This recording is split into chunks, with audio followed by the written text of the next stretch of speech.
एक सेकंड के भी कर्म का आपको हिसाब मिलेगा। यहां जो आप कर्म कर रहे हैं वो आपको भोगने पड़ेंगे, अच्छे या बुरे। बिना भोग के ये नष्ट नहीं होते। एकमात्र उपाय है, जैसे आपको वकीलों के द्वारा प्रमाणित कर दिया गया कि यहां के वकील है चित्रगुप्त, पूरी सीन सहित आपकी चेष्टाओं को अंकित किया जाता है, वो आपके मन में है, आगे प्रसंग आएगा। और जज हैं यमराज धर्मराज जी, और दंड अधिकारी हैं यमदूत, और दंड विधान जहां होता है उसे कहते हैं नरक। तो जैसे यहां जज ने कानून से अपराध करने वाले को दंड दे दिया, जाओ तुम्हें फांसी की सजा, राष्ट्रपति का अधिकार है, वो पूरा माफ कर सकता है। ऐसे ही राष्ट्रपति हैं भगवान श्री हरि, अहम त्वाम सर्व पापेभ्यो मोक्षयिष्यामि मा शुचा। अगर शुभ अशुभ कर्मों से बचना चाहते हो तो एकमात्र उपाय भगवान की शरण में होकर नाम जप करो, अन्यथा अवश्यमेव भोक्तव्यम कृतम कर्म शुभाशुभम। सुमति जी अपने पिताजी को बता रहे, यमदूत ने कहा महाराज, मृत्यु लोक में मनुष्य जो पुण्य और पाप करता है बारी बारी से उसे भोगना पड़ता है। बहुत ध्यान से सुनोगे तो आपको बड़ी सावधानी प्राप्त हो जाएगी। जो छोटी मोटी गलतियां आप हंसी खेल में करते हैं वो भी आपको दंड भोगना पड़ेगा। ये पाप और पुण्य बिना भोगे नष्ट नहीं होते कि आपने पाप कर दिया और दान दे दिया तो वो पाप कट गया, ऐसा नहीं है। पुण्य का अलग विभाग होगा, पाप का अलग विभाग होगा। अगर काट सकते हैं तो सिर्फ भगवान काट सकते हैं, भगवान का भजन काट सकता है, दूसरा नहीं। लाखों जन्मों में जो तुमने पाप और पुण्य किया है, जो एकत्रित है, उसका नाम है संचित कर्म। संचित पाप और पुण्य, और उससे जब मनुष्य शरीर मिलता है या जो शरीर मिलता है उससे जो हिसाब निकाल करके कुछ पुण्य और कुछ पाप, उसे प्रारब्ध भोग कहते हैं। फिर यहां कर जो नवीन कर्म किया जाता है उसे क्रियमाण कहते हैं। मनुष्यों के लिए जो उनका जमा हुआ पाप और पुण्य है वो अंकुरित होकर बढ़ता रहता है, ब्याज दर ब्याज। बहुत दुर्गति होती है, इसीलिए बहुत जन्म हम भोगे तो भी अपने संचित कर्म को नहीं भोग सकते। जैसे बीज मिट्टी और जल की आकांक्षा करता है तभी वो उत्तम वृक्ष रूप धारण करता है, ऐसे ही पाप और पुण्य उसे प्रेरित करके पुनः पाप करवाता है, प्रेरित करके पुण्य पुनः पुण्य करवाता है। अगर पाप कर्म में रहती है तो पाप पर पाप, पाप पर पाप, और ये एकत्रित होकर वृक्ष रूप होकर समय स्थान वो निश्चित करेगा। पाप तुम्हें कहां दंड देना है, समय स्थान। बुरी दशा आने के पहले बुद्धि बदली जाती है, उसकी बुद्धि बदल दी गई। आप ना आवे आप पर ताई तहां ले जाए, वो वहीं ले जाएगा, उसी स्थान पर मारा जाएगा, उसी स्थान पर जो दंड उसे मिलना मिलेगा। जैसे आपने छोटा पाप किया तो आपके चलते समय पैर में कांटा चुभेगा और दुख होगा। कांटा निकाला गया, थोड़ी दिन वहां दर्द रहा, खत्म हो गया, आपका पाप क्षय हो गया। छोटा पाप कोई, आगे बताया जाएगा कौन कौन से पाप से कैसे कैसे दंड मिलते हैं। अब अगर आपसे थोड़ा बड़ा पाप बना है तो वही पैर में लोहे की कील बनकर चुभेगा, कांटे की जगह लोहे की कील, अधिक दुख होगा। और बड़ा पाप बना है तो खजूर का कांटा, बड़ा कील, ऐसे आपके पैर में चुभ। बिना पाप कर्म के कहीं भी किसी को कोई भी दुख नहीं हो सकता। सिर में दर्द होना, आजीवन पूरे जीवन सिर का रोग हो गया कि वो दर्द ही होगा 2-4 दिन में, 10 दिन में, पाप का कारण। अपथ्य भोजन, सर्दी सहन न होना, गर्मी सहन न होना, हर समय हृदय जलते रहना, पाप का लक्षण। भिन्न भिन्न पाप भिन्न भिन्न प्रकार के दुख देते हैं दीर्घ काल तक। शस्त्र और अग्नि आदि का भय ये पाप के कारण होता है। अनेक जन्मों के संचित पाप कोई इसी जन्म के केवल नहीं है, वो केवल मंडराते रहते हैं आकाश में दंड देने के लिए, समय इंतजार करते हैं। जैसे नरक में पड़े हुए जीव तुम देख रहे हो घोर पाप का फल भोग रहे, केवल दिखाया गया था नरक। जानते हो किस बात से? कल याद होगा, सुमति जी ने पानी पीने जाने वाली गौओं को वैश्य कुल में 7वें जन्म में जन्मे जब थे तो उन्होंने उनको नहीं पीने दिया। इसके अपराध से उनको नरक दिखाया गया था। तो वो यमदूतों से प्रश्न करते जाते हैं और उनका उत्तर यमदूत देते जाते हैं। ये जो तुम देख रहे हो तड़पते हुए जीवों को नरक में, महापापी लोग हैं, अपने पाप का फल भोग रहे हैं। जब कोई पुण्यात्मा होता है तो स्वर्गलोक में जाता है, देवताओं के साथ रहता है, गंधर्व उसका गुणगान करते हैं, अप्सराओं का नाना प्रकार से सुख उठाते हैं। और जब पुण्य भोग क्षीण हो जाता है तो फिर यहां आकर के मनुष्य लोक में अपने कर्मानुसार जन्म लेते हैं। राजन, ये जो तुमने पूछा कि किस किस पाप से पापियों को कौन कौन सा नरक में दंड मिलता है, वो मैं बतला रहा हूं। जो नीच मनुष्य कामना और लोभ के वशीभूत होकर दूषित दृष्टि से हर स्त्री को भोग भाव से देखता है, जिसको देखता है बस काम भाव से देखता है। बोले जो दुष्ट दूषित भाव से माताओं बहनों को भोग दृष्टि से देखता है, तो यहां बड़ी बड़ी चोंच वाले वज्र के समान, जिनकी चोंच ऐसे गिद्ध बार बार हजारों वर्ष उनकी आंखों को नोचते और खाते रहते हैं, वो आंखें बार बार होती रहती हैं, बार बार निकालते। यही वहां है कि मरना नहीं है। उनकी दोनों आंखों को वज्रतुल्य नरक के पंछी बार बार निकालते हैं और खाते हैं, और उनके पुनः नए नए नेत्र उत्पन्न हो जाते हैं। इस पापी को पलक झपकने तक के लिए विश्राम नहीं मिलता, निमिष तक के लिए कि थोड़ा चैन मिल जाए, महान दुख होता रहता है। हजारों वर्ष तक उसको इस नेत्र दर्द पीड़ा भोगनी पड़ती है। और फिर जब मृत्युलोक में जन्मता है तो नेत्र रोगी पैदा होता है। वो यहां पैदा होगा नेत्र रोगी, या नेत्र ही नहीं है या नेत्रों में दिखाई नहीं दे रहा, कई तरह के व्यवधान, जिन्होंने नेत्रों का दुरुपयोग किया। अब जिन लोगों ने, जिनको तुम देख रहे हो इनकी जबान काटी जाती, बार बार जबान नोची जाती है, ये वही लोग हैं जो शास्त्र का गलत उपदेश किए हैं, गलत अर्थ किए हैं, अपनी वासना की पूर्ति के लिए शास्त्र का गलत प्रयोग किए हैं, जो किसी को गलत सलाह दी है तो इनकी जबान बार बार छोटे छोटे हिस्से में तलवार से काटी जाती है। शास्त्र का उल्टा अर्थ बताया, उसकी जबान को वहां हजारों वर्ष काटा जाता है। खिलवाड़ नहीं, प्रश्न उत्तर कर देना। अगर आपका उत्तर गलत है तो आप नरक जाएंगे। प्रश्न करता तो आप पर श्रद्धा करके पूछ रहा है और आपने मनमानी उत्तर दे दिया और वैसा आचरण कर दिया तो उसको पाप नहीं लगेगा, पाप आपको लगेगा क्योंकि आपने आदेश किया है और आपकी दुर्गति हो जाएगी। इसीलिए अनाधिकारी को जब जनक जी महाराज विदेह राज ने पूछा, निमि जी ने नौ योगेश्वरों से कि मैंने यही प्रश्न कर्म के विषय में सनकादि से पूछा था, वो मौन थे, कोई उत्तर नहीं दिया, क्यों? तो बोले उस समय आपका ज्ञान जागृत नहीं हुआ था, आप उस समय अनाधिकारी थे, कर्म का बड़ा सूक्ष्म विषय होता है, इसीलिए मौन थे। ऐसा नहीं कि हर प्रश्न का उत्तर फटाक से दे दे, और वो गलत है अगर उत्तर तो शास्त्र सम्मत नहीं है तो उत्तर देने वाले को नरक का दंड मिलेगा, उसकी जबान हजारों वर्ष वहां काटी जाएगी। जो शास्त्र का गलत अर्थ करता है, जो शास्त्र को अपनी वासना पूर्ति के लिए घुमा करके बोलता है, जो किसी को बुरी सलाह देता है, उसकी जबान यहां काटी जाती है, जो देख रहे हो। और हे सुमति जी, जो वेद की निंदा करते हैं, देवताओं की निंदा करते हैं, संतों की निंदा करते हैं, वैष्णव की निंदा करते हैं, गुरु की निंदा करते हैं, गुरु पर दोष दृष्टि करते हैं, गुरु को वक्र दृष्टि से देखते हैं, क्रोध दृष्टि से, उन सब को यहां भयंकर वज्रतुल्य वाले जिनकी चोंच है, ऐसे पक्षी गिरा गिरा करके उनके अंगों को नोचते हैं, जबान, आंख और उनके शरीर के अंगों को। जितने निमेष तक उनके द्वारा ये जिह्वा जनित पाप हुआ है, उतने हजार वर्ष तक उनको पक्षी नोचते हैं। जो नराधम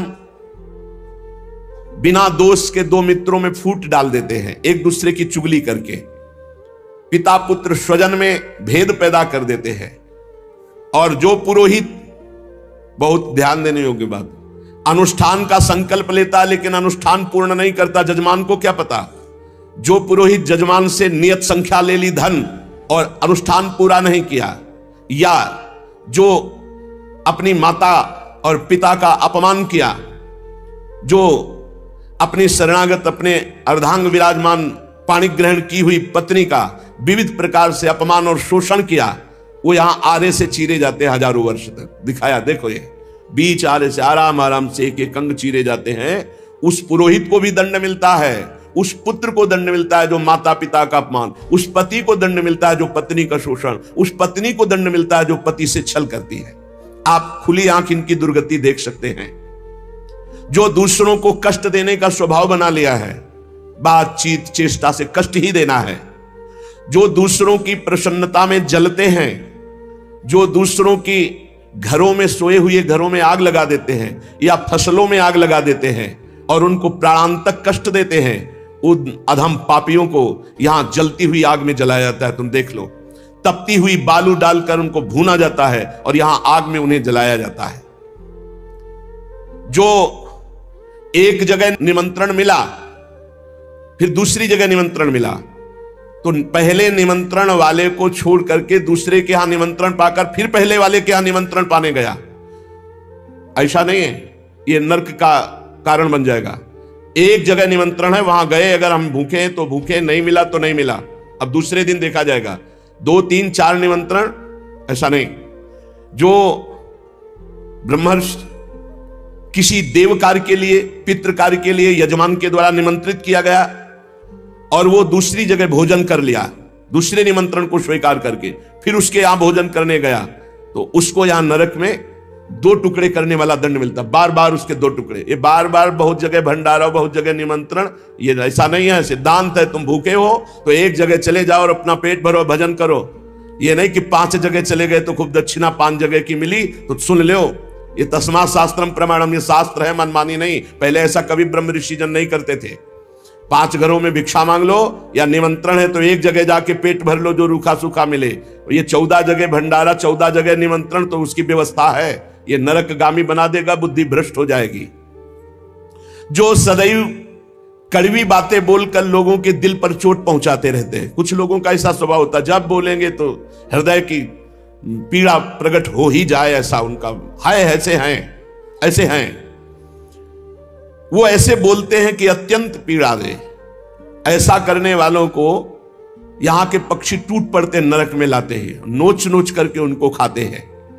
जो यहां किसी की चुगली करता है, उसकी जिह्वा तेज छुरे से बार बार ऐसे ऐसे चीरी जाती है, फिर पूरी हो जाती है, फिर चीरी जाती है। जिन्होंने उद्दंडतावश अपने पूज्य जनों का अनादर किया, उनको मारा पीटा, गुरुजनों को, अपने गुरु को, माता को, पिता को, बाबा को, पितामह को, ये पूज्य जन है, ये गुरु के समान पूज्य है। जो अपने गुरुजनों को, पूज्य जनों को अनादर करता है, दंड देता है, मारता है, पीटता है, वो देखो ये कुंड बने हैं विष्ठा के, पीब के और मूत्र के। मूत्र का कुंड, विष्ठा का और पीब का, नीचे करके मुख उन्हीं कुंडों में डाल दिया जाता है, ऊपर से पैक कर दिया जाता है। हजारों वर्ष वही खाओ वही सड़ो, कितना भयानक कष्ट है। नीचे के मुख करके उसमें डाल दिया जाता है। जो लोग भोजन बनाने, बहुत ध्यान से सुनो, भोजन बनाना उद्देश्य रखो, यज्ञ है, यज्ञ के लिए भोजन बना रहे हैं। सबके हृदयों में भगवान है, पहले भोग लगाओ श्री भगवान का, फिर दरवाजे पर निकलो और आसपास झांक के देखो, कोई पशु पक्षी, कोई मनुष्य, कोई संत महात्मा, कोई भूखा तो नहीं दिखाई दे रहा। अगर एक गाय है, कुत्ता भी है, तो घर से जाओ, रोटी लाओ, पहले उसे डालो, भगवत स्वरूप मान करके पहले। फिर अपने घर में जो बड़े बूढ़े हैं सबसे पहले उनको पवाओ, बच्चे जो हैं उनको पवाओ। अच्छी अच्छी चीज तुम पालो, बड़े बूढ़े नहीं, अभी आगे आएगा, उनको भी दंड मिलता है। तो जो रसोई बनाए तो उसे भाग लगाना चाहिए, देवता का भाग, अतिथि का भाग, कौवे का भाग, गाय का भाग, और अपने जो पूर्व के बुजुर्ग जन हैं पहले उनकी सेवा। अच्छा, जो भी रसोई बने, भगवान का भोग लगाया, दरवाजे तक गए, अतिथि को देखा, एक गौ के लिए ग्रास निकाला, एक कौवा पक्षी आदि के, जरूर ये नहीं निकालोगे तो पाप है। गीता जी में कहा जो अपने लिए पका के पाता है वो पाप पाता है। तो जो अभ्यागत, अपने बुजुर्ग और अतिथि, अब कोई साधु महात्मा आया, माना कोई भी हो, वो दरवाजे में पुकारा, राधे श्याम, आप छुप नहीं सकते, आपको निकलना पड़ेगा। हाँ, राधे राधे, क्या चाहिए, क्या सेवा करूं आपकी? आप जल पिएंगे, आप भोजन पाएंगे? नहीं, मुझे पैसा चाहिए। वो नहीं दे सकता, खत्म खेल, आपका आदर हो गया। आप मृदु वचन में इतना तो बोल सकते हैं, राधे श्याम, आप इतना बोल सकते हैं, आप जल पिएंगे, आप रोटी पाएंगे, भोजन प्रसाद पाएंगे। नहीं, मुझे रुपया चाहिए। नहीं, मेरी श्रद्धा नहीं, मैं नहीं दे सकता, सामर्थ्य नहीं है, श्रद्धा नहीं है, कुछ भी आप कह दो उस पर चलेगा, पर आपको निकलना चाहिए। यदि आप छुपे रहे हो, आपके कान में आवाज आई, आपके दरवाजे से भिक्षुक वापस जा रहा, तो आपके सुकृत नष्ट हो जाएंगे और आपको पाप लगेगा। ये धर्म है। अतिथि देवो भव, देना ना देना वो आपके ऊपर की बात है, लेकिन मृदु वचन, जल और भोजन, ये तीन तो प्राय सब, नहीं कुछ है एक फल दे दे। अगर वो कहता है मुझे भूख लगी है, तो आप वहीं गेट के बाहर बैठिए, परिचय नहीं है इसलिए, घर में जो सदस्य पुरुष वर्ग का उससे 2 रोटी भेज दीजिए। जो दुष्ट आए हुए अतिथि का अपमान कर देता है, अतिथि देवो भव, बड़ी महिमा है गृहस्थ धर्म में अतिथि सेवा, साधु सेवा की, उसे यहां पीब चाट चाट के पवाई जाती है नरक में, उनका बुरा हाल होता है। बहुत सावधानी, इसीलिए धर्मात्मा पुरुष एक एक कार्य को बहुत धर्मपूर्वक, जो यहां दूसरे के भाग का अपहरण कर लेते हैं, पंगत में एक ही भोजन चलना चाहिए, ऐसा नहीं छुपा होना चाहिए कि 10 लोगों को और 10 लोगों को और। घर में ऐसा छुपाव नहीं होना चाहिए कि बूढ़ा बुढ़िया के लिए सूखी रोटी दाल और आप गर्मा गर्म हलवा और अच्छे अच्छे पदार्थ पा रहे हो। जो ऐसा भेद करके भोजन करता है, मुखिया मुख सो चाहिए खान पान सो एक, जिसके घर में समर्पित नौकर हैं उनको भी वही भोजन पवाओ जो तुम पाते हो।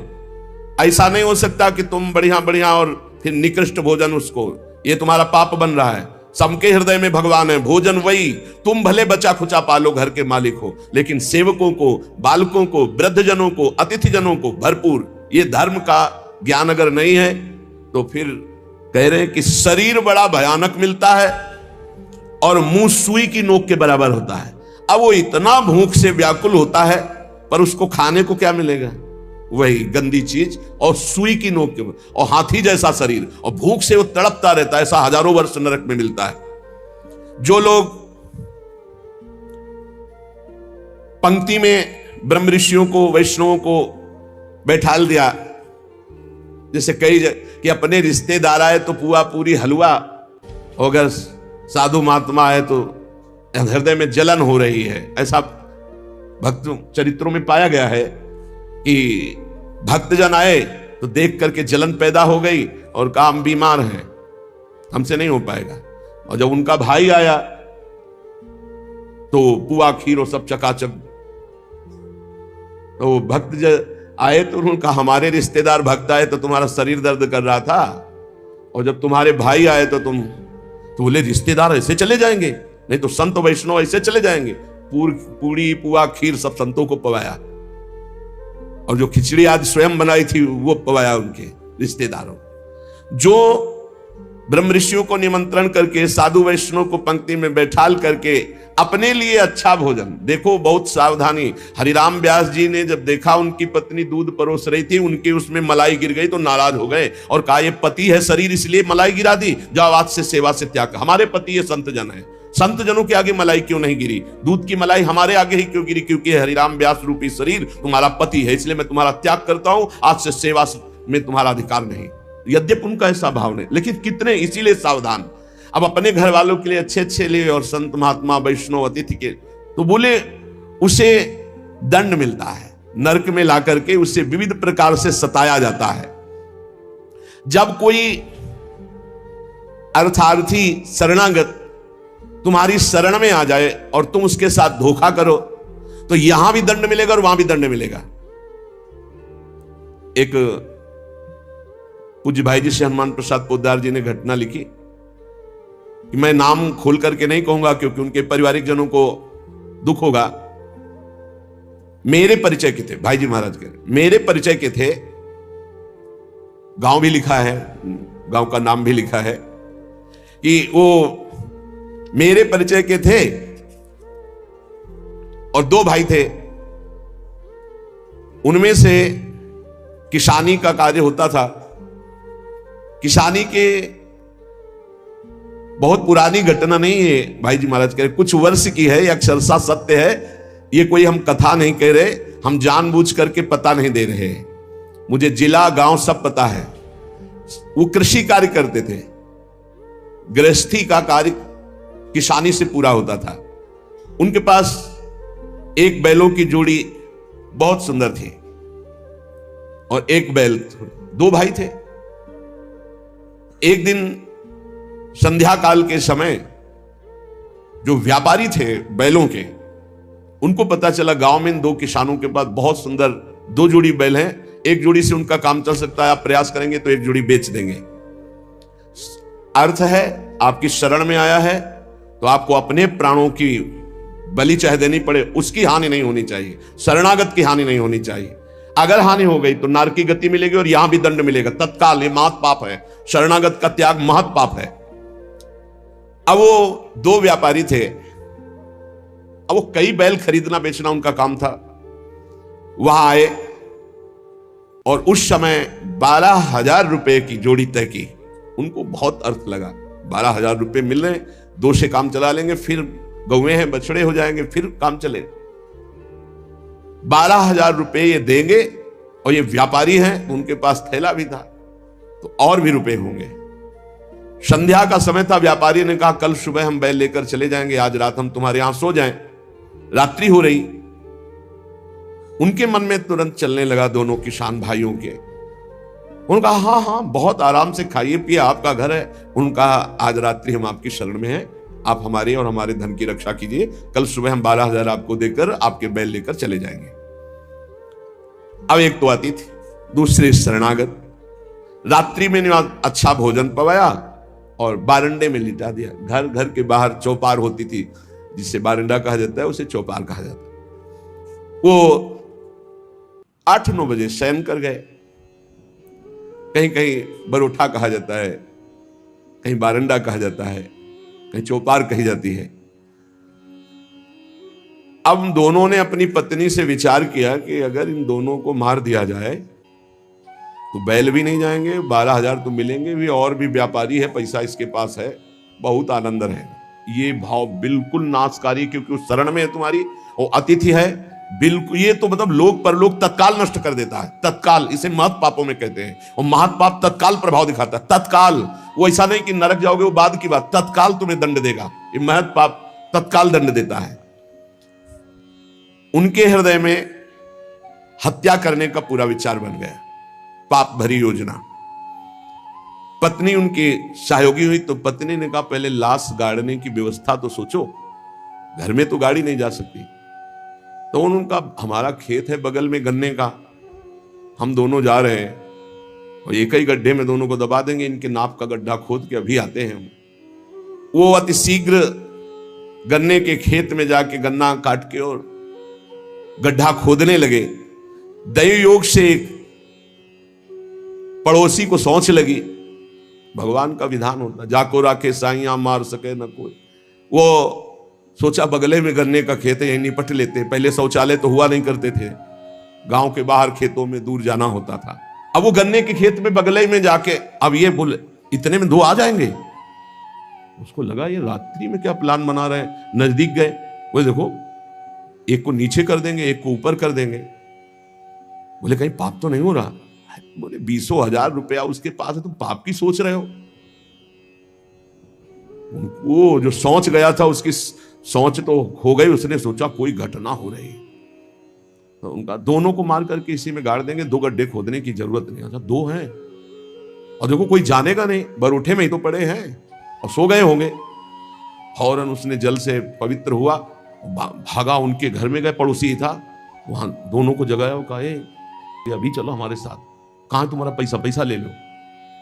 और वो भगवान की प्रेरणा से बचाने के लिए तो उनको संशय भी नहीं हुआ, फौरन अपने झोला लिए जिसमें रुपया रखे थे और वैसे ही गद्दा बिछा हुआ, वैसे ही रजाई रखी हुई, अपने घर में ले गए और कहा इन दोनों भाइयों ने मारने का प्लान और गड्ढा खोद दिया है, चुप यहीं शांत रहे। और उनके दोनों के एक लड़के थे जो नौटंकी देखने गए थे गांव के। कर्म बड़ा निकृष्ट संकल्प किया था, इसलिए पाप कर्म प्रेरित करके उन लड़कों के मन में है कि हमें नाटक अच्छा नहीं लग रहा। छोटे जगह चलो यार, हमें अच्छा नहीं लग रहा, हमें सोने का मन है। दोनों मस्ती से बातचीत करते हुए आए तो देखा बरोठे में गद्दा बिछा है और रजाई। तो उनका शायद माता पिता ने सोचा हो कि रात्रि में पता नहीं कभी आएंगे तो दरवाजा खोलना पड़ेगा, यहीं सो जाते हैं। दोनों मुंह ढक करके उसी में सो गए। अब वो दोनों, भगवान का विधान बड़ा विचित्र होता है, दोनों गड्ढा खोद करके आए, अपनी पत्नी से कहा काम हो गया, गड़ासा निकाल, गड़ासा निकाल। बोले तू पैर पकड़, भाई से कहा तू खोपड़ी पकड़। अंधेरे का मामला, कोई बिजली तो गांव में रहती नहीं थी। दोनों पुत्रों को काट दिया और मैं गद्दा रजाई सहित समेट के गड्ढे में तोप के। अब जब वहां गड्ढे में डालिया तो बोले झोला कहां रुपया का? बोले हमने तो सोचा था सिराने ही होगा। बोले गद्दा रजाई में तो लपेट के नहीं डाले। बोले पक्का नहीं, ऐसा कैसे हो सकता है? तो बोले रुपया कहां है? अब वो तो बड़े चिंतित की जिसके कारण मारा वो रुपया नहीं। और फिर गए गड्ढा खोदा और जब देखा कि हमारे लाला, हमारे ही पुत्र, ओ ना तो चिल्ला सकते हैं ना रो सकते हैं, ढूंढा वहां पैसा नहीं, ना वो जिनको मारना था वो थे नहीं, अपने बेटों को मार दिया।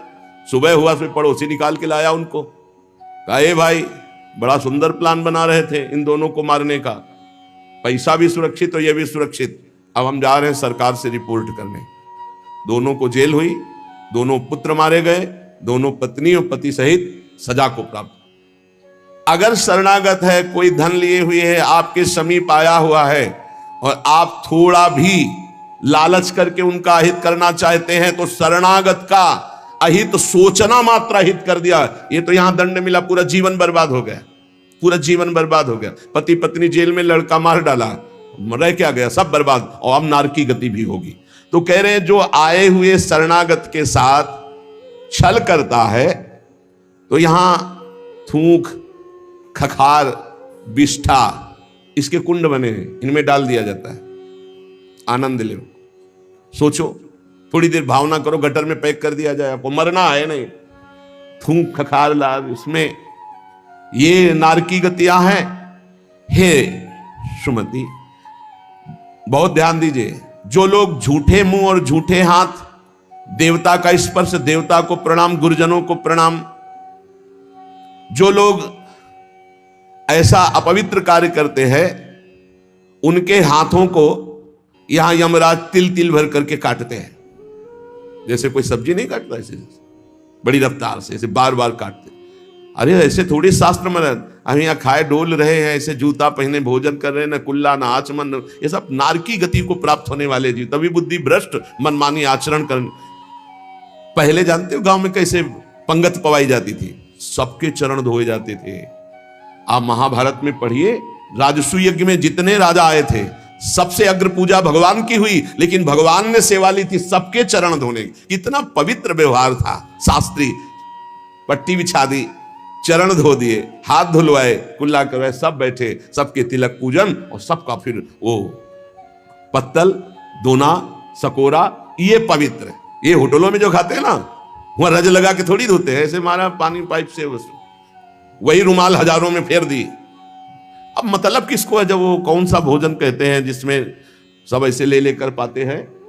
हाँ, अब हमें तो कहना भी नहीं आता।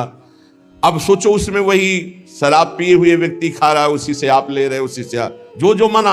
अब वो पाया फिर लेने का मन, फिर कोई रोकने वाला है? वहां कोई खड़ा है नहीं, सब रखे हैं, बोले वीआईपी लोग हैं, वीआईपी लोगों को वीआईपी व्यवस्था है, समझ लीजिए। जो झूठे मुंह होकर के या भगवान सूर्य चंद्र की तरफ करके लघुशंका करते हैं, सूर्य उदय है, सूर्य भगवान की तरफ, चंद्र भगवान की तरफ, भगवत विग्रहों की तरफ लघुशंका करते हैं, तो उनके आंखों में आग का अंगार रखा जाता है, ऐसे बार बार चीखते जलते हैं। जो जेठ होकर अपने लघु भ्राता की पत्नी के साथ गलत, पिता होकर अपनी पुत्री के साथ, भाई होकर अपनी बहन के साथ, या गुरु पत्नी के, ऐसे लोगों को तपाई हुई लोहे की स्त्री के साथ, बेड़ियों से, लोहे की ऐसे जंजीरों से जो जलती हुई, उसी में जकड़ दिया जाता है। बहुत तुम्हारी बुद्धि भ्रष्ट हुई थी, जो बहन बेटी और पवित्र संबंध भी नहीं तुम्हें दिखाई दिए, तो उसमें लपेट दिया। लोहे की स्त्री, धधकती हुई आग, लोहे की जंजीरों से बांध दिया, त्राहिमाम पुकार रहा है, हजारों वर्ष बंधा रहे, मरना तो है नहीं, जकड़ दिया जाता है। आग का अंगार आसो पास उसके रख दिया जाता है, उसके पूरे के पूरे शरीर में बार बार दाह आग होती है, चिल्लाता है। ऐसे नराधमों को यहां बहुत दंड दिया जाता है। यमदूत कहते हैं, जो अपने कानों से गुरु की निंदा सुनता है, जो अपने कानों से वैष्णवजनों की निंदा सुनता है, जो दूसरों की निंदा सुनकर के हर्षित होता है, ऐसे पापियों को यमदूत जो लाते हैं यमराज के, वो तपाया हुआ लोहा उनके कानों में डाला जाता है, बार बार तपाया हुआ लोहा, बार बार गुरु निंदा सुनी, संत निंदा सुनी, वैष्णव निंदा सुनी, सुनने वालों को। और बड़े हर्षित होते जब किसी की निंदा होती ना, तो कुछ लोग ऐसे हर्षित होते जैसे उनको सम्राट पद मिल रहा हो। अरे पर निंदा के किए ते आवत नहीं कछुआत, मूर्ख पर्वत पाप को ले चल अपने साथ। यहां विलाप करते हैं, पर यहां यमदूत स्वयं कह रहे हैं हम लोगों के हृदय में दया तनिक भी नहीं, और क्रोधित होकर उनको और कष्ट देते हैं। जैसे वो विलाप करते तो क्रोधित होकर और कष्ट देते हैं। जो देव मंदिर में जमीन लगाई गई, या किसी ऋषि मुनि को दान में दे दी गई, या कोई सभा भवन है सार्वजनिक जो इनको तोड़वा कर उनकी जमीन हड़प लेते हैं, उस जगह अपना निवास स्थान बना लेते हैं, उसका प्रयोग करते हैं। यहां यमदूत उन्हें ला करके धीरे धीरे उनके शरीर की खाल उदाड़ते हैं। पूरी उधल गई, फिर शरीर में नई खाल, फिर धीरे धीरे होश में। ये नहीं कि देवालय की लगी हुई संपत्ति का प्रयोग कर लिया, या देवालय को विध्वंस कर दिया, या सभा भवनों को विध्वंस करके अपने लिए अपना कब्जा, तो फिर ये वो चीखते चिल्लाते, पर यहां दया नहीं है।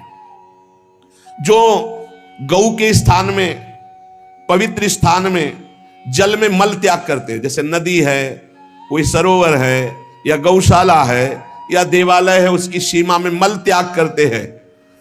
यहां के बड़े बड़े कौवे जिनकी लंबी चोंच होती है, उनकी गुदा द्वार से आते खींचते हैं बार बार, बहुत होश में। ये शास्त्र सुने नहीं जाते, इसलिए मनमानी पापाचरण होते हैं। जो जहां मनाया वहां, जो अपनी कन्या को रकम दे के बेचते हैं, बेचना होता है कि हमको इतना, ऐसा एक से बेचा फिर दूसरे के साथ बेचा, उसको यहां लाया जाता है और उसके शरीर में बड़े बड़े घाव किए जाते हैं, और फिर नमक की नदी है, उस नदी में डाल दिया जाता है। वो मातले से हजारों वर्ष जो मनुष्य विकट संपत्ति और वो समस्या ही नष्ट हो गई, पुत्र, भृत्य, पत्नी, बंधुवर्ग और बुजुर्ग जन, किसी का त्याग कर देता है विपत्ति आने पर, और अपना पेट पालन करने लगता है, इनको छोड़ देता है। तो यहां हम लोगों में कुछ यमदूत ऐसे हैं जो बिल्कुल कर्कश होकर के उनके मांस को नोचते हैं और उसी के मुंह में डालते हैं, उसी को खवाते हैं, उसे खाना पड़ता है। जो मनुष्य अपने पुण्यों को यहां बेच देते हैं, उनकी बड़ी दुर्गति होती है। जैसे 1 घंटा नाम कीर्तन करेंगे 500 रुपया लेंगे, अमुक कार्य करेंगे अमुक रुपया लेंगे। जो अपने पुण्यों को बेच देते हैं, कई तरह से बेचना होता है, और उनकी व्याख्या कहां तक करें।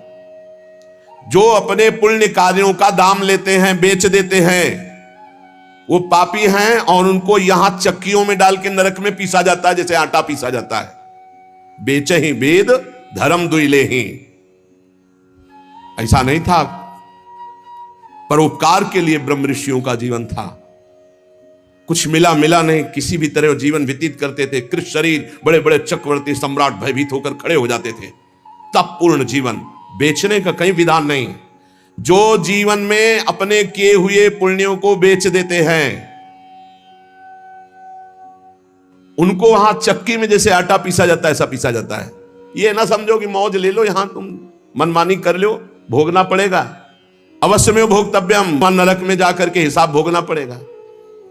चक्कियों में पीसे जाते हैं जो अपने पुण्य कर्मों को बेचते हैं।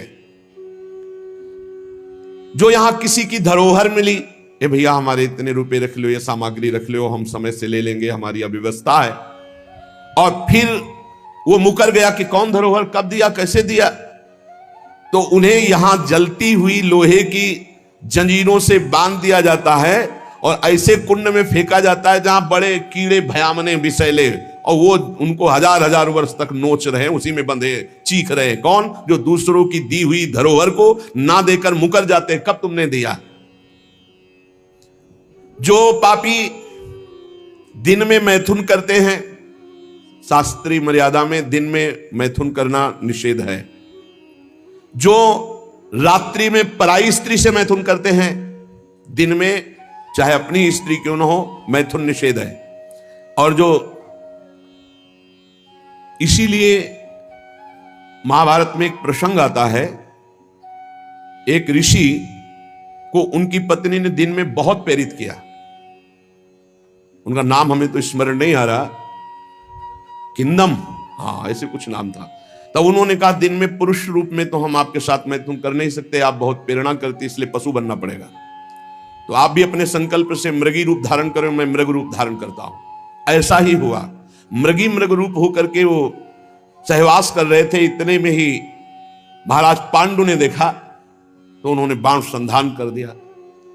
अब जे ही बाण लगा तो मृग रूप तो हट गया ऋषि। तब वो हाहा खाए कि मुझे नहीं पता था कि आप ऋषि हैं।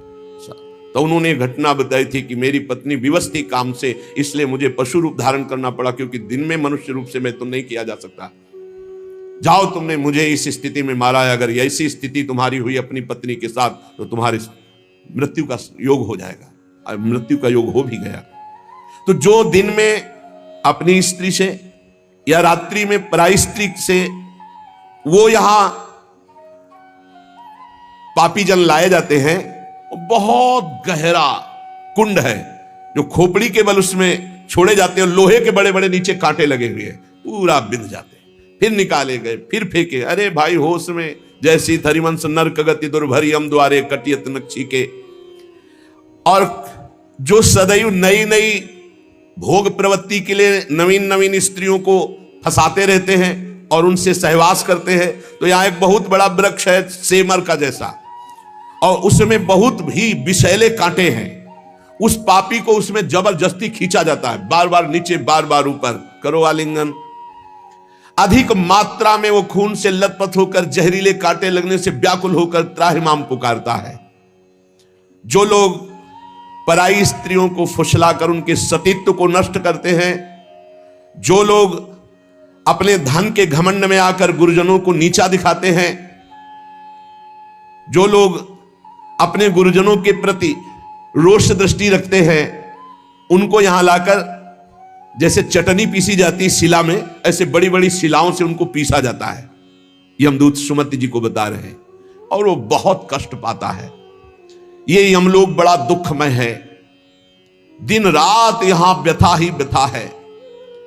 जो जल में मूत्रते हैं, कुल्ला करते हैं, थूकते हैं, विष्ठा करके सोचते हैं, बोले ऐसे लोगों को यहां थूक विष्ठा और मूत्र से भरे हुए दुर्गंध युक्त नरक के कुंडों में डाला जाता है।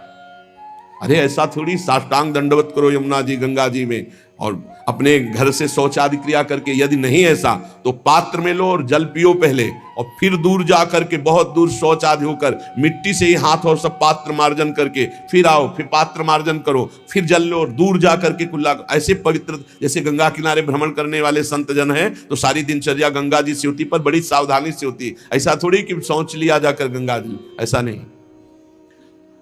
जो इस लोक में दूसरे का मांस खाते हैं, बहुत सावधानी से दुर्गति होती, पक्का दुर्गति होती है। मांस खाने वाले ध्यान से सुन ले, पूर्व में जो किसी भी पशु का मांस खाते हैं उनको तो पहले नरक का दंड मिलेगा, फिर वही पशु बनेंगे, वैसे काटे जाएंगे। और जो ज्यादा पशुओं का मांस काट के खाते हैं तो उनके घर में घटना भी हो जाती है, कोई ना कोई विनाशकारी घटना घटेगी। पूज्य श्री भाई जी महाराज हनुमान प्रसाद पोद्दार जी ने एक प्रसंग में बताया कि एक परिवार था जो बकरा और मुर्गी इनको घर में लाता और काट करके खाता। उनके 3 बालक थे, एक 4 महीने का था, एक 3-4 साल का था और एक 12 वर्ष का था। वो रोज देखता 12 वर्ष वाला कि ऐसे वो में कर रहा, उसको काट रहे हैं और फिर वो बनाया जाता, खाया जाता। तो एक दिन अपने छोटे भाई को ले गया, उसकी बुद्धि खराब हुई और वही गड़ासा। और उसने कहा चलो खेलते हैं, पापा जैसे काटते हैं ना मुर्गी वैसे खेलते हैं।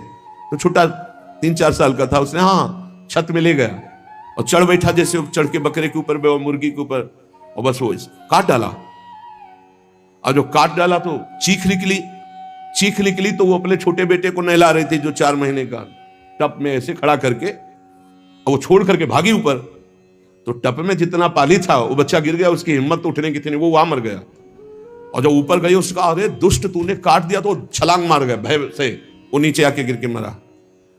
पूज्य भाई जी ने तो विस्तृत में लिखा है कि इन मांस खानों वालों के परिवारों का बहुत बुरी तरह नाश होगा, और जब ये मरेंगे तब नरक जाएंगे, और फिर जब जन्मेंगे तब ये फिर वही बकरा बकरी बनेंगे, वे काटे जाएंगे। होश में रहो, समय आने दो, कर्म अवश्य में भोक्तव्यम, तुम्हें भुगाएगा, रो नहीं पाओगे, रो नहीं पाओगे। एक आगरे से आते थे तो उनसे, उनका नाम मुश्किल है छोड़ पाना, बड़ी मतलब एक जैसे होता है ना रंगबाजी से, आपका आदेश तो उसी का मुश्किल है छोड़ पाना। तो बढ़िया स्वर्णिम उसकी पट्टे की घड़ी और बढ़िया नक्शे से, हर दांत बता रहे थे कि हर समय पान खाते रहते हैं। 2 ही 3 महीने में झांझरी फिर गई थी। कैसे? कैंसर डॉक्टर ने बता दिया, मुश्किल है अब छोड़ना, शरीर छूटेगा। वो मर गया, मर गया। मुश्किल है, मुश्किल है तो शरीर ही छूट जाएगा। इसका शरीर छूटना तो मुश्किल नहीं है, क्योंकि मरण धर्मा शरीर है। होश में पूरा परिवार नष्ट हो गया। जो यहां दूसरों के मांस को खाते हैं तो बड़े बड़े हाथियों से उनको पहले कुचलाया जाता है, चिरवाया जाता है, फिर कोल्हू में पेरा जाता है। बढ़िया आनंद लो। यहां जो कर रहे हो इसका बहुत लंबा हिसाब होगा। लोग सोचते हैं कि ये गप है, 5 मिनट में हिंसा की आजीवन कारावास, लाखों जुर्माना, तुम्हें यहीं से अनुमान लगा लो। यहां तो बहुत छोटा हिसाब किताब है, वो तो अनंत ब्रह्मांडों का हिसाब किताब है। आप विद्धास्तु यैर्वेदा वन्याश्च हिताग्नि भी ता इमे शैल श्रृंगाग्रात पात्यंदे धा पुनः पुनः। जो अपने पूर्वजों को पिंडदान नहीं देता, हवन नहीं करता, शास्त्र मर्यादा के अनुसार नहीं चलता, जो बिना पाणी ग्रहण किए व्यभिचार करता घूमता रहता है, ऐसों को बड़े बड़े ऊंचे पर्वत से नीचे खोपड़ी के बल फेंका जाता है। और जब नीचे गिरता है तो बड़ी बड़ी विषैली चींटियां चिपक जाती है और काटती है। अब और सावधानी की बात, जो पापी पुरुष के द्वारा दिया हुआ दान लेता है, स्वीकार करता है, पापी होश में ये रुपए की गड्डी नरक पहुंचा देगी। जो पापी पुरुषों द्वारा दिया हुआ दान लेते हैं, चाहे वो यज्ञ कराने के लिए, चाहे वो किसी भी कार्य के लिए, उन मनुष्यों को पत्थर के भवन में छोटे से ऐसे गैसील, बिल्कुल गैस ऐसी जहरीली, उसमें कीड़े की तरह उन्हें बंद कर दिया जाता, बाहर से कोई वायु नहीं, बंद। अब कितने हजार वर्ष, कितनी घबराहट है। अब सोचो, पत्थर के छोटे छोटे ऐसे भवन, उनमें गैस भरी हुई जहरीली, उसमें बंद कर दिया गया। दशांश लिया जाता धर्मात्मा पुरुष का, दशांश दान है धर्मात्मा पुरुष का, 100 मेहनत से कमाए। अब अगर तुम 10 रुपए दान कर दोगे तो बहुत बड़ी बात हो जाएगी। एक गरीब आदमी बड़ी मेहनत से अपना पेट पालता था, तो एक किसी व्यापारियों के संग में था। तो सब व्यापारी बड़े बड़े अपने अच्छे पदार्थ भोजन के, वो खिचड़ी लाया था घर से, कहीं यात्रा में था। उसका नाम भोला भी था। भोला एक किसान आदमी, तो अपनी थाल में रख के पानी भरने के लिए गया, इतने में कुत्ता आ गया। एक कुत्ता खा, वो दूर बैठ गया, कुत्ते को खा गया। सब व्यापारी उसका मजाक उड़ा रहे थे। फिर अपनी थाल ली, मांझ करके रख दिया, और जो जल था उसी को पी लिया। रास्ते में जा रहे थे, एक भयानक ब्रह्म राक्षस प्रकट हुआ। अलग अलग कोटि के प्रेत भी होते हैं। अब तो सबके होश उड़ गए। भोला एकदम सीधा आदमी था। ब्रह्म राक्षस ने कहा सबको मार देंगे हम व्यापारी। तो भोला ने कहा शुरुआत हमसे करो। तो उन्होंने कहा तुम्हारे ऊपर तो हाथ नहीं उठा सकते। क्यों? क्योंकि तुमने कभी बेईमानी नहीं की, धर्म से कमाए हो, और आज तुमने इतना बड़ा पुण्य किया कि भूखे थे, अपनी मेहनत की कमाई की खिचड़ी कुत्ते को खाने दिया। अगर वो पुण्य मुझे दे दो तो मैं ब्रह्म राक्षस योनि से मुक्त हो जाऊं, किसी को नहीं दंड दूंगा। तो उसने कहा कैसे दे दूं? बोले संकल्प करो कि आज की खिचड़ी जो कुत्ते ने पाई उसका जो पुण्य हुआ मैं तुम्हें देता हूं, मैं अभी मुक्त हो जाऊंगा, नहीं सबको मार दूंगा इन व्यापारियों को। धर्म की कमाई का छोटा सा भी दान वो भगवान की भी प्राप्ति करा सकता है। दशांश धर्म के दान को कहा गया है, मेहनत की कमाई का फिर दशांश दान कहा गया। पाप कहीं दान नहीं होता, पाप कहीं दान नहीं होता। उसका विधान फिर ब्रह्म ऋषि बताते हैं कि आज तक किया, अब कभी पाप नहीं करेंगे, अब क्या करें, तो फिर उसका विधान वो बता देते हैं। ऐसा नहीं कि पाप करते जाओ, दशांश देते जाओ तो बुद्धि भ्रष्ट होती चली जाएगी। जो ये बहुत बड़ा अपराध है। उपकार करने वाले का अपकार कर देता है। कृतज्ञता, कृतज्ञ होना चाहिए। आपके लिए किसी ने उपकार किया, आपको आपका हित किया, आपके संकट में सहयोग किया, तो जीवन भर वो जब दृष्टि में आ जाए तो थोड़ा कृतज्ञ होना चाहिए। ऐसा नहीं कि उसका उपकार कर दो। जैसे गुरुदेव ने मंत्र दिया, उपासना दी, तुम्हारा उपकार किया। खोटी बुद्धि वाला जो कृतज्ञ नहीं रहता उसको यहां तप्त कुंभ नामक नरक में गिराया जाता है। यह बहुत दुख देने वाला है, ताप ही ताप। और इसमें 80 पत्रवन नरक में जैसे तलवारें हैं, ऐसे किनारे किनारे तलवारें हैं। जिधर ये होता उधर तलवार घुसती, बार बार इसको पीड़ा होती है। फिर उसे अगले कालसूत्र नामक नरक में डाला जाता है। विश्वासघाती, गुरुद्रोही, मित्रद्रोही, इनका उद्धार बहुत मुश्किल होता है। ये यहां नरक में भोग करके भी जब जन्म लेते हैं तो कोढ़ी, दुष्ट स्वभाव वाले, सर्प आदि ऐसी योनियों को प्राप्त होते हैं। यहां जो किसी का सोना चुरा लेते हैं, यहां जो शराब पीते हैं, उन महापापियों को यहां लाया जाता है। और जो शराब पीते हुए गला हुआ लोहा उनको पिलाया जाता है। ए भैया, शराबी जो पिए हो तो बंद कर दे आज से, नहीं आगे इंतजाम कुछ और है। हाँ, जलता हुआ लोहा पिघलता हुआ पिलाया जाएगा, मरोगे है नहीं, बहुत होश में।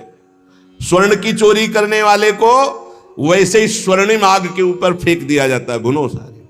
यहां कोई मानता नहीं, कहते सब झूठ है, भोगोगे तब पता चलेगा तुम्हें। और ऐसे लोग जब नरक से लौटते हैं तो उनको यहां भारी भारी घृणित बीमारियों से पीड़ित होना पड़ता है। राजन, जो नीच, अपवित्र, पापी पुरुष है, वो जब दूसरों से दान लेता है तो नरक में जो बताया गया वो भोग भोगता है। यहां जन्म लेता है गधे का, गधा बनता है। 2 ईंट देखते रहो आराम से। किसको? जो पतितों से, पापियों से दान लेता है, वो न ऊपर तो सुना दंड, और जब मृत्यु लोक में जन्मेगा तो वो गधा बनेगा। चाहे कोई भी हो, तैयार रहो पीठ मजबूत करके ढोने के लिए भार। जो अधिकारी नहीं है, पतित है, उससे जो पैसे के बल से पूजा करवाता, यज्ञ करवाता है, उस द्विज को जब नरक जाके पहले भोगेगा और फिर लौटेगा तो विष्ठा का कीड़ा होना पड़ेगा। जो पैसे के बल से पतितों को भी, हाँ आओ पूजा कर ले, आओ यज्ञ करवा देते हैं तुम्हारी, नहीं पहले जजमान का परीक्षण होता है, अधिकार होता है। ऐसे द्विज को नरक से लौटने पर विष्ठा का कीड़ा होना पड़ता है। जो अपने गुरुदेव के साथ छल करता है, अहंकार करता है, कपट करता है, उसे पागल कुत्ते की योनि मिलती है। उसे नरक भोगने के बाद पागल कुत्ते की योनि मिलती है। जो गुरु की संपत्ति का अपहरण कर लेता है, मनमानी आचरण करता है, तो उसे यहां यही दंड मिलता है, अर्थात कुत्ते की योनि प्राप्त होती है। जो अपने माता पिता वयोवृद्ध का अपमान करता है, कटुवचन करता है, उसे यहां पक्षी की योनि प्राप्त होती है, जो बीमार रहता है हर समय, पक्षी, कष्ट से युक्त पक्षी की योनि। जो अपनी भाई की स्त्री का गलत भाव, तो वो कछुए की योनि प्राप्त होता है, बड़ा कष्ट में जीवन उसका व्यतीत होता है। जो यहां अपने मालिक के साथ दगाबाजी कर देता है, वो बंदर की योनि को प्राप्त होता है। जो दूसरे की धरोहर हड़प लेता है तो नरक भोगने के बाद वो नाली में कीड़ा बन करके रेंगता है। जो दूसरों के दोष देखता रहता है, वो नरक भोगने के बाद यहां अंधा पैदा होता है, आंखों से अंधा पैदा होता है। जो अपने मित्र या अपने प्रियजनों के साथ विश्वासघात करता है, वो मछली की योनि हजारों बार जन्म लेता है। जो मनुष्य यहां जौ, तिल, धान, अन्न इसकी चोरी करता है या अनाज के खेतों में आग लगा देता है, वो नरक भोगने के बाद यहां नेवला और चूहे की योनि प्राप्त करता है। जो पराई स्त्री के साथ संभोग करता है, उसको नरक भोगने के बाद यहां भेड़िया बनाया जाता है। जो पराये पुरुष के साथ संभोग करते हैं, वो वहां नरक भोगने के बाद यहां कुतिया की योनि प्राप्त होती है। कुत्ता, सियार, बगुला, गिद्ध, सांप, कौआ, इन योनियों में क्रम से जाता है जो पराई स्त्री और पराये पुरुष के साथ संभोग करता है। इसे मनोरंजन मत समझो, खिलवाड़ मत समझो। जो खोटी बुद्धि वाला पुरुष अपने बड़े भाई की पत्नी, जो मां के समान है, उसके साथ बलात्कार करता है, वो नरक भोगने के बाद कामी, नाना प्रकार से बीमार पशु योनियों को प्राप्त होता है, कई प्रकार के कष्टों से उसका जीवन युक्त है। जो अपने मित्र की पत्नी से विश्वास दिलाकर, मित्र को विश्वास दिलाकर उसकी पत्नी, वो यहां के सुअर पैदा होता है, सुअर बनता है। यज्ञ में दूसरों को खवाने पिलाने में, दूसरों के मंगल विधानों में जो विघ्न डाल देता है, किसी की कन्या का विवाह हो रहा है, कोई यहीं कहीं यज्ञ हो रही, कहीं नाम की, उसमें विघ्न डाल देता है, उसको नहीं होने देता है, वो नरक भोगने के बाद फिर यहां आकर विविध कीड़े की योनियों में, विविध प्रकार, अब ये कीड़ा, फिर ये कीड़ा, फिर ये कीड़ा, ऐसे जन्मता है। जिसने देवता या ब्रह्म ऋषि उनको ये बोल दिया कि मैं ये दूंगा, आपको ये दूंगा, और फिर नहीं दिया, कर्जा है तुम्हारा, ऐसे नहीं बोलना चाहिए, ऐसे नहीं बोलना चाहिए। अयाचक वृत्ति से जो रहते हैं, कभी नहीं, महाराज हम आपका ये काम कर दें, आपको ये दे देंगे, आपको एक कर्जा हो गया, अब अगर नहीं दिया तो नरक भोगोगे, और नरक से निकलने के बाद कौआ बनोगे। जो अपने पूजनीयों का अपमान करता है, बड़े भाई का अपमान करता है, वो क्रौंच पक्षी के रूप में जन्म लेता है। बहुत सावधान होना चाहिए। जो तुम्हारे साथ उपकार करे उसके साथ तुम्हारा नम्र व्यवहार होना चाहिए। यदि उपकार नहीं किया तो तुम्हें बिच्छू की योनि प्राप्त होगी, बिच्छू बनना पड़ेगा। जो सोए हुए मनुष्य की हत्या कर देता है, शस्त्रहीन है या सोया हुआ है, उसकी हत्या कर देता है, या किसी स्त्री की हत्या कर देता है, या बालक की हत्या कर देता है, वो 1000 बार गधे की और कीड़े की योनियों को प्राप्त होता है, बहुत संभल करके। जो दूसरों के भोजन व्यवस्था को नष्ट कर देता है, उसे मक्खी की योनि प्राप्त होती है। अन्न चुराने वाला बिल्ली की योनि, घृत आदि चुराने वाला चूहे की योनि, जो दूसरे के अर्थ की चोरी करता है, सर्प की योनि, दूध वाले पशु या दूध आदि चुराने वाले बगुले की योनि, इसी तरह डांस, चींटी, बिलैया, बहुत सी योनियों की प्राप्ति होती है। हे महाराज, मैं तुम्हें कहां तक बताऊं, ये जितने जीव हैं ये सब नरक से आए हुए हैं। एक मनुष्य योनि भगवान ने कृपा करके दी है, जिससे हम अब भगवान की प्राप्ति कर सकते हैं। जब कोई जैसे कर्म करता है उसको दंड मिलता है। तो सुमति जी ने कहा, पूरे जीवन का पता कैसे चलता है? पूरे जीवन का पता कैसे चलता है कि जब से पैदा हुआ तब से मरने तक इसने ये पाप किए, ऐसे ऐसे पाप किए? उसका क्या प्रमाण आपके पास होता है जिससे आप उसको दंड देते हैं? तो उन्होंने कहा कि हमारे यहां एक बहुत बड़े लेखक हैं चित्रगुप्त जी, और सबके यहां विराजमान, सबके पास विराजमान। चित्रगुप्त जी सब रूपों में विराजमान, सबके पास विराजमान, बड़ा भागवतिक सिस्टम है। ये चित्रगुप्त जी बड़े सूक्ष्म हैं, ये पूरी फिल्म तैयार करते हैं, केवल लिखा पढ़ी नहीं, पूरी सीन सहित, किस समय किस, और इनकी प्रतिक्रिया को कोई समझ नहीं सकता। ये दैवी शक्ति है चित्रगुप्त जी, इनका चित्रगुप्त नाम रखा गया है। ये प्राणियों की पूरी सीन तैयार करते हैं, लिखित और सीन। ये आपने ऐसे, जैसे महाराज मांडव्य जी जब सूली की नहीं कटी, आपको कई बार सुनाया है, तो यमराज जी के पास गए और उन्होंने कहा कि हमने कौन सा पाप किया जो आपने हमको ऐसी सजा दी? तो कहा देखो, तो उनको दिखाई देने लगा मानस पटल पर कि उन्होंने तितली की गुदा में बंबूल का कांटा डाल के छोड़ दिया था, तो उनकी गुदा में सूली काट दी गई, निकली नहीं। पूरी सीन सहित चित्रगुप्त को, वहां कोई ये नहीं चलेगा कि एक भी